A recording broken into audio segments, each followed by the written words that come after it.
Hey everyone, I'm a small lizard, and today you get delve into my mind as I try to solve this Recurrence series question, where we are looking at a combination of changes, a geometric change of 1% and a arithmetic change together.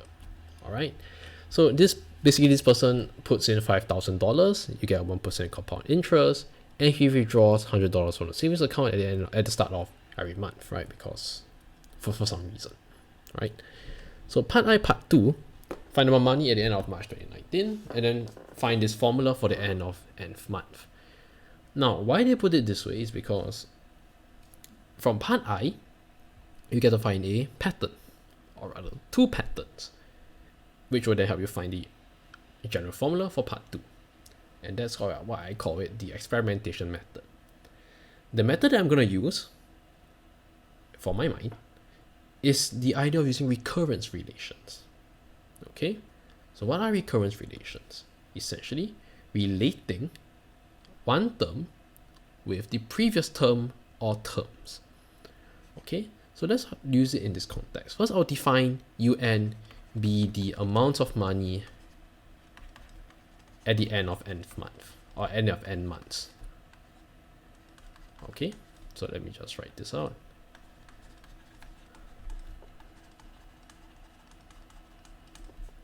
So UN equals to something. All right. So how do we get UN? So UN happens after, from the previous amount, you take out $100, right? Remember, you take out 100 from the beginning of each month. So UN minus 1, which is the previous month, you take out 100. Then at the end of every month, you get 1% interest. So 1% times 1.01. All right. Take note, not 0.01, but 1.01, because you're credited 1%, now you have 1.01. Okay, so don't make that common mistake. Now, expand this, right? Just like your experimentation method, you will expand, but don't expand fully, right? Leaving 100 and 1.01. Now, what do we do from here? So what we're going to do is, we're going to continue expanding and maybe get a pattern, right? Same idea as the original method of finding February, finding March, and then spotting a pattern. We know that UN minus 1 equals to 1.01, UN minus 2 minus 100. Alright, so it basically comes from here, but replace n with n minus 1. So we substitute that in, where we have this equals to UN minus 1. 1.01 times 1.01 is square, UN minus 2 minus 100. Minus 100, 1.01. Okay, expanding this 1.01 square, UN minus 2 minus 1.01 square, 1.01 square, 100 minus 100, 1.01. What do you see here? The patterns that you see is universal throughout for these type of questions, where you have a combination of changes. You notice that for the first term, let me change the color of my pen. This first term is a general formula of a geometric progression, where you have R, you have A. On the right, you notice that you have 100, 100, 1.01, 1.01, that this term is a square. You notice that, hey, this is basically starting to become a geometric series. Your first term A is 100, 1.01, your common ratio is 1.01 as well. So that is the whole idea of this question, and this is how you actually should spot the pattern from just either through the experimentation method or from using this method of recurrence. And you always get a general term of a geometric progression and a geometric series. Okay, so these two things will always come out when it comes to combination of changes. Alright, so since on this term we have a GP, what do we focus on? The power. Geometric series, we focus on the number of terms, which is 2. Now, for this recurrence method, or for the other method, look at these two things, the power and the number of terms. But for a recurrence relation method, what do? You compare it with the nth term, or the term containing n in the formula, which over here is in the UN minus 2. what do we do for this method? The trick to this method is add them. Add these two numbers. Notice that if you add n minus 2 plus n, or rather n minus 2 plus the power, you always get back n. What do you also notice? Number of terms correspond with the power. And I think you should know how it works, right?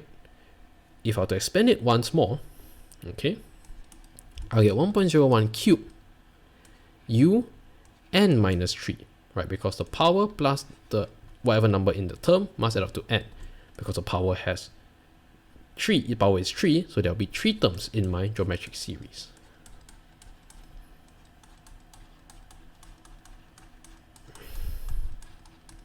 Right? So this will be the third term. And you can keep on going and going, but eventually you have to stop. Alright, so where do we stop for this method? Now, always stop in the last, or rather the first available term. Okay? So what's the first available term here? Is it u1 or is it u0? It's u1. Alright, because you can find the amount of money at the end of the first month, you can't really find the amount of money at the end of the second month, although it's possible. Okay? But might be a bit difficult. Alright, so let's say we expand to u1. Number here is 1, therefore n minus 1 power, right? Because the power and the number in the term must add up to n. Number of terms in a geometric series corresponds to the power n minus 1 terms. So use the formula for geometric series, a times r power number of terms, so we have r being 1.01, power number of terms n minus 1, below r minus 1, so in this case 0.01. Expanding this, 1.01 n minus 1, u1, basically the amount of money at the end of the first month, at the end of January 2019. So we invested $5,000, 1% interest, so 5,000 times 1.01. Alright, don't forget, or rather, don't take out the $100 because he didn't withdraw any money on January. Alright, so on the right, just simply expand this. Divided by 0.01 is simply divided by 1 over 100, so which is times 100. So 100 times 100 is 10,000. Okay, 1.01 times 1.01 power n minus 1 is simply 1.01 power n. Now on the right, plus 10,000 times 1.01, then 100. Okay, simplify this, we get 10,100 minus away 5,000 1.01 power n. Alright, because here times here is 1.01 power n, then times 5,000, then I simplify the first two terms like this. Now I factorize out 100, and you notice that, hey, we kind of solve part B for part 2 first, and then solve for part I. But why is this method superior in a sense? You don't have to really find a pattern from experimenting from part I, right? Let's say if you immediately expand, then you have some problems. Or if you expand fully, you might not be able to see the pattern. As for here, it's kind of easy, right? You have 1.01, then you can actually find the geometric series and geometric progression.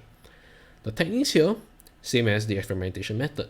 Alright, look at the power, look at the terms, don't expand fully, and all that nonsense, right? Spot a pattern. Okay, in this case, if you do the experimentation method, if you have n equals to 3, we see the third month, you get power 2, number of terms. So if you have n equals to n, then you have n minus 1 terms, n minus 1 power. Same idea, really, but this method is more intuitive, more logical. Okay, so from this, you want to find the end of March 2019, which is the end of the third month, or n equals to 3. So from here, you just submit n equals to 3, and you get the answer. Okay, now one problem is this. Then how will I do part 2? Right, since I've already found part 2 in part I, what am I supposed to do? Very simple. You just need to write this equation, and then write this equation. Okay, so you can do some skipping of steps. In fact, when you're so well versed with this method, you actually don't need to write this second step at all. You can just straightly write this step here, right? Because once you've done it enough times and used it enough times, it's basically, it's pretty much textbook to you. You know, they're going to get a geometric progression, you're going to get a geometric series, right? It's essentially, you can just write this first step, and then you notice, hey, basically, you can just spot the pattern from here, right? Because you recognize that there's going to be a geometric progression, which is from here, you will recognize that there's a geometric series from here. All right, so that is the whole idea using recurrence relations. All right, so part 2 is very simple, just this step, including this, go from here, and then simplify. So these 6 steps. Just repeat the steps again, but it's worth it. Okay. Part 3, I think it's quite simple. You have 100, 101 minus 50, 1.01 power n, and then less than 0. Less not equals to 0, because you look at the number of savings that he will deplete. Alright, so essentially you can either do it by algebra, or you can put it inside your graph function, your table formula, and then open a table, regardless if you're using graph or table, or you can just do just pure algebra. Right, in this case, you want to do pure algebra if you do it fast enough. So essentially, you know, you can just manipulate this, you'll get n bigger than equals to 101 over 50 ln of that, and ln 1.01. Alright, so that's how we do this question, or that's how I do this question with recurrence relations, and this is how I solve this question with my lizard brain.